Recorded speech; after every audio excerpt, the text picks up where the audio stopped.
All right, welcome back to the other side of the coin, ladies and gentlemen. Let's get cracking into the latest that is going on in the Chelsea news front over the last 24 hours. Look, first of all, kudos to the team for a fantastic performance against Aston Villa away from home in the fourth round of FA Cup replay. We've now moved into the fifth round. We have to understand, though, we need consistency. Very, very happy with the result. Very, very happy with the performance. But I think we need to calm ourselves down is consistency is paramount. Now, post-match, Mauricio Pochettino came out and had quite a lot of things to say. One of the things that he said in the interview, as you can see over here, tweet from Sky Sports, is stop creating expectation that does not match the reality and help a little bit. And he further goes on to say as well, ladies and gentlemen, that this is not the same Chelsea of 20 years ago. I need to touch base on this particular situation a little bit more and really see what you guys have to say about it. Look, first of all, stop creating any expectation, get with the reality. My man, Mauricio Pochettino, you're the one who first came into the football club and you said you don't want to produce any excuses. You don't want to say this didn't happen or there's injuries or this player needs development. You said that this is Chelsea Football Club and you need to hit the ground running. You also said when you first came in, your first few interviews were mad, my man. You are the one who set the bar. You said we need to win today, we need to win tomorrow, we need to win day after yesterday, this, that, the other. So much madness. It's not us who created the benchmark. You yourself created the benchmark and now you're sort of tracking back. Now, that's one side. The other side that I want to touch base on in regards to this topic is, my man, Mauricio Pochettino, no one has ever demanded anything abnormal from you. No one's ever said, go out there and win the Premier League this season. No one's ever said even win multiple silverware. Obviously, winning a silverware in the domestic cups would be fantastic. But I think predominantly the majority of the fan base were in the notion that we finished 12th. If you can somewhat make it into Europe in the sense of top 6 finish, not even top 4. I think some people did expect top 4 from the get-go. I expected top 4 after the kind of transfer business that we did. But my initial thought was make it into Europa. 5th, 6th, I think that's a bare minimum. So don't paint a picture that Chelsea fans are some sort of deluded, spoiled, brats. We're not. Majority of the people just simply don't want us to be 11th or 12th again. They don't want us to be behind Wolves. We fully understand the task of this project. We fully understand the magnitude of this project. We get it. There's a lot of young players. They lack a bit of maturity. It's going to take a bit of time. But we also fully understand that this team should be doing better than 11th. Chelsea Football Club, I don't know any other top teams, and I think Matisse said it in All You Can Eat Chelsea, the episode that we just did earlier today. Since 1990s or something like that, no other top teams has finished outside of top 10. So this is where the frustration of the fans are coming in. Finishing 12th last season and how abysmal that was. And I know that's not on Pochettino, no problems. But still, that's on the totalitarian of the football club. Fans are hurting. And this season, with all the hype, with all the business, with all the players that wanted to get out, and with all the deadwood that we wanted out as well, with the preseason that you got Mauricio Pochettino, we had far better expectations than being 11th on 9th of February. I know some of you guys are on 8th of Feb at the moment, but yeah, it's the 9th for me because we've just ticked over to the next day. So no one's expected us to be 11th. That's all we are saying. That's all we are saying, that don't paint a picture that people are just purposely after you. Look, don't get me wrong. There's a lot of fans that don't like Mauricio Pochettino. I myself didn't want Mauricio Pochettino, but at the end of the day, majority of the fans want the betterment of the football club. Now, it could be Pochettino, it could be Frank Lampard, it could be Sarri, it could be Thomas Tuchel. It doesn't matter. At the end of the day, if we can be successful, it don't matter who the gaffer is. Majority of the fans will feel that way. I know there'll be one or two fans that purely wants their manager and they want to see success with that manager, and that's each to their own. No one is coming here asking for any huge demands. And I love this tweet from PYS off the back of that particular tweet from Sky Sports, quoting Mauricio Pochettino. Check this out from PYS. 7th July, Pochettino said, "I don't want to make excuses to the players and say, first of all, we need time to rebuild. We need time to work. We need. No excuses, and we start to work hard. Furthermore, no one is expecting us to be the old Chelsea. We know it is a young team, but that doesn't translate to mid-table and more losses than wins in the Premier League." Exactly. Please, for all the people that are going to comment as well, that have been commenting in recent times, that one or two odd people that consistently keep saying, "I'm negative, I'm toxic," no one is ever demanding the world. No one. We just simply don't want to be 11th and 12th because we feel the team should be around 5th or 6th at a bare minimum. And 5th or 6th is, people need to realize that is not some sort of a ceiling for Chelsea Football Club. We used to be a lot better than that. So we, as well as fans, we've compromised. We've compromised to come to 5th and 6th. This is coming from Chelsea fans that have enjoyed so much success for the past 20 years. So it's not like we didn't adjust our expectation. We have. Just don't make us accept utter mediocrity. That's all we are asking for. All right, next up, ladies and gentlemen, Frank Leboeuf. If the players wanted Pochettino sacked, they wouldn't have played like that. Now, this is a little bit controversial that I want to touch base on. And once again, I want to hear what you guys have to say in the comment section. Please let me know about that Pochettino comment as well, and also this one. Now, look, it does seem like off the back of that performance against Aston Villa, it's very easy to put the two together that when a team performs in that manner, surely they're fighting for the manager. Surely. But the way I look at it is I need to see consistency. I need to see in the next 5, 6, 7, 8 games where they're fighting them in the manner that they did against Aston Villa. And only then I can say, do you know what? I think they really do care about the manager. Right now, the way I'm feeling is there was too many things that was just perfect yesterday. And it almost makes me think there was some comments prior to this match that the players had a meeting with Pochettino. Pochettino heard what the players had to say as well.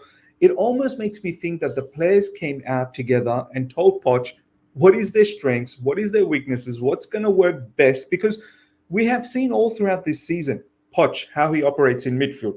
Generally, Caicedo is the deepest and exposed. We have seen how he deployed, Levi Colwill at left back. We have seen how he has deployed, XYZ players, Enzo Fernandez, for example, in midfield. We have seen all of that and many other facets. We have seen how Nicholas Jackson used to be a striker. We have seen how Mudryk used to be deployed and so on and so forth, right? All of a sudden, yesterday against Aston Villa, almost everything was perfect. It's almost as if the players actually came out and told him, please, Poch, this is how it needs to be done. And Poch said, you know what, let's give it a go. So for me, more than the players fighting for the manager, I felt that performance was players fighting for themselves because their reputation is getting damaged, because they are the ones who are getting hammered by the social media, the media in general. Do you know what I mean? The news publications coming out and saying that these players are not worth it. Chelsea have overpaid for all of these players. None of them are going to fetch the amount of money that Chelsea has outlaid. So these players, I think, had to come out and save their credibility, save their reputation. That's how I felt. Not to take too much away from Poch. I think Poch definitely had some input, of course, but there was just too many things that Poch was doing before that match against Aston Villa that just didn't make sense. Yesterday, everything clicked, especially the midfield. We all know how Pochettino operates in midfield. So for me, I need to see more consistency. I can't just base it on one game because it looks like a one-off. I need to see more games to really come to a decision that, do you know what? These players are actually fighting for the manager. So let me know once again what you think about this particular topic, basically, that's been circulating around. Next up, ladies and gentlemen, lots of news in regards to Enzo Fernandez. People close to Enzo, people close to Enzo's family, people close to Enzo's agents are denying in a strong way about him wanting to leave Chelsea. This is coming from Fabrizio Romano. Further goes on to say, Enzo knew since the first moment that joining Chelsea at the beginning of the project was a risk. He had many other possibilities. Enzo is not stupid. He wanted to accept Chelsea as it was a long-term process. Once again, coming from Fabrizio Romano. Now, I don't know what sort of shenanigans that was happening prior to the match where a lot of people were talking about Enzo Fernandez leaving. He wants to leave, this, that, the other, because there were some leaks that potentially some of the players that have recently signed wants to leave because the project is not going the way they've been sort of showcased when they were getting purchased. So look, all I'm going to say is that we need to understand this story deeply. Enzo Fernandez, as I've always said, is a fine player. He's an unbelievable commodity for us. For people that don't understand this, you're having a laugh. I've been saying it on my channel for the longest part. You need to know this player's strengths and weaknesses. This player is immense in midfield. Immense.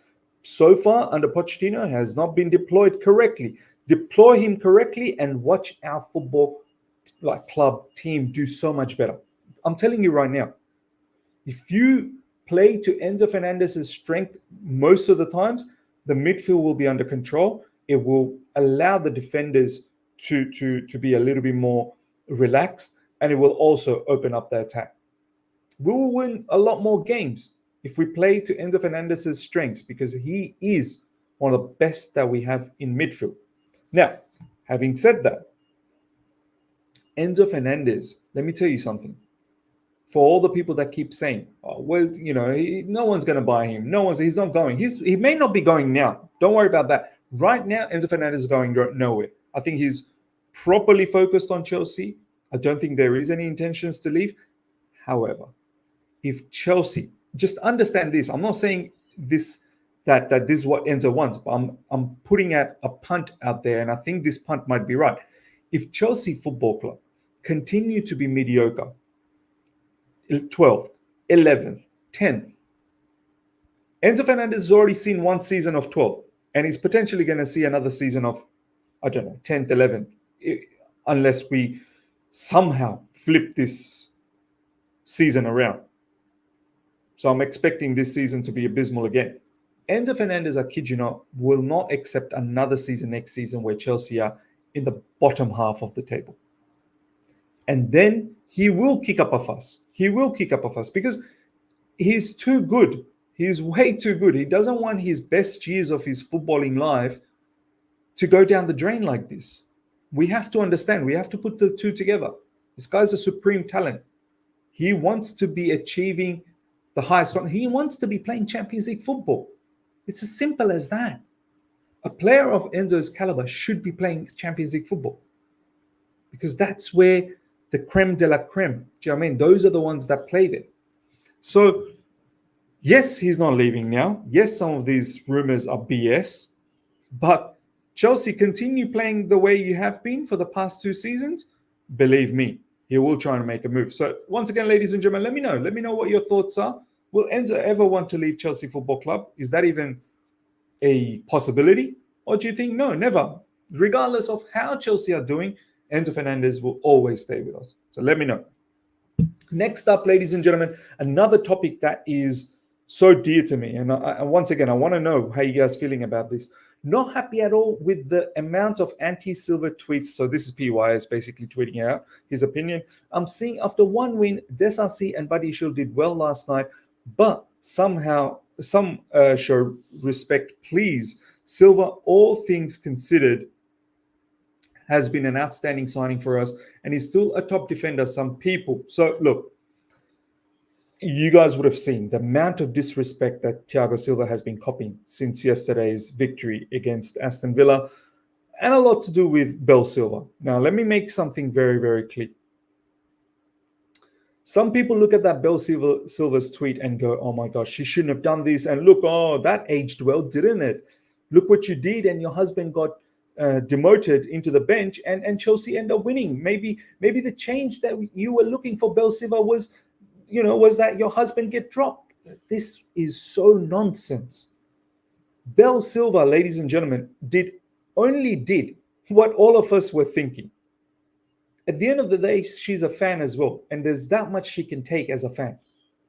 Should she have tweeted that out? Probably not. But at the heat of the moment, with how Chelsea has been for the past 2 seasons, we need to understand the circumstances. This isn't Bel Silva commenting off the back of us doing fairly well last season and us this season at a fairly decent position. No, she did it off the back of a circumstance that is so dire, that is so pathetic.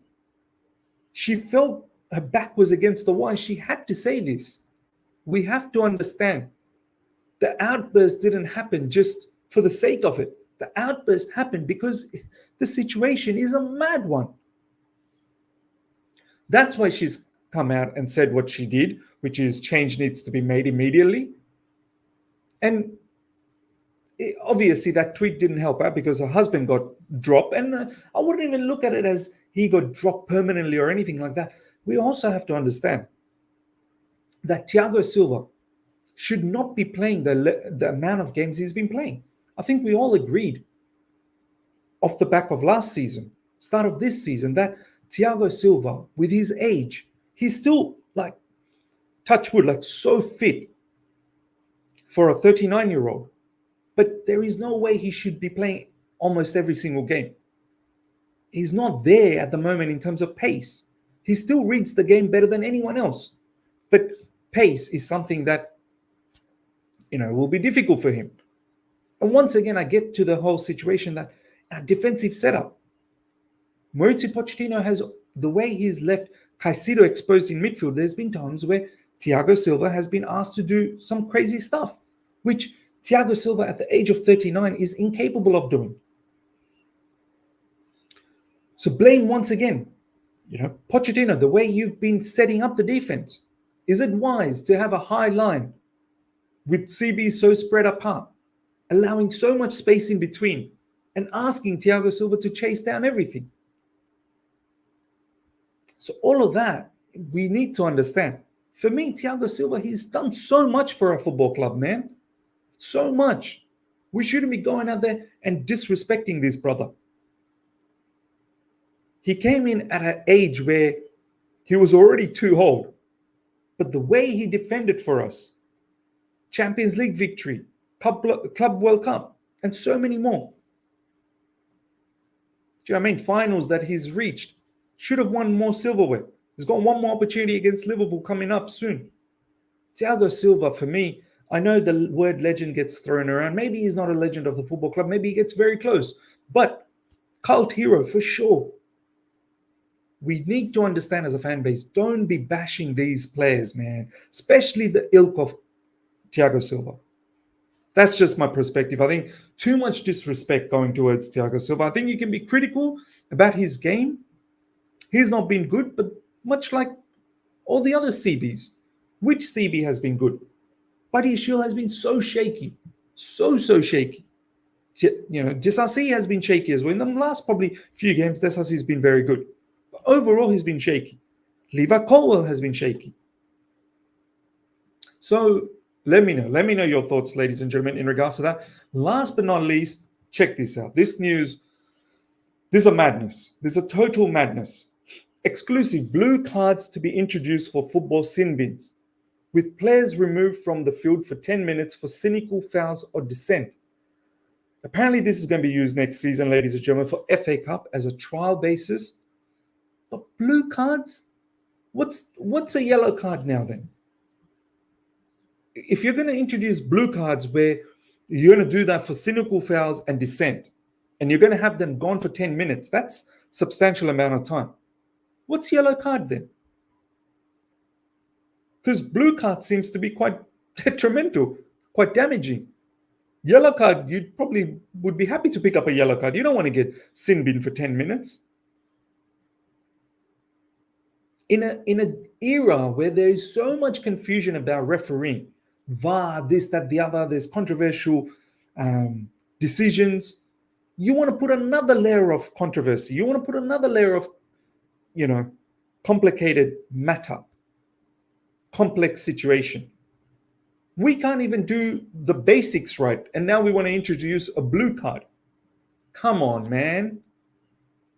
This is not necessary. The game, the beautiful game is doing quite okay. There's no need for this blue card, man.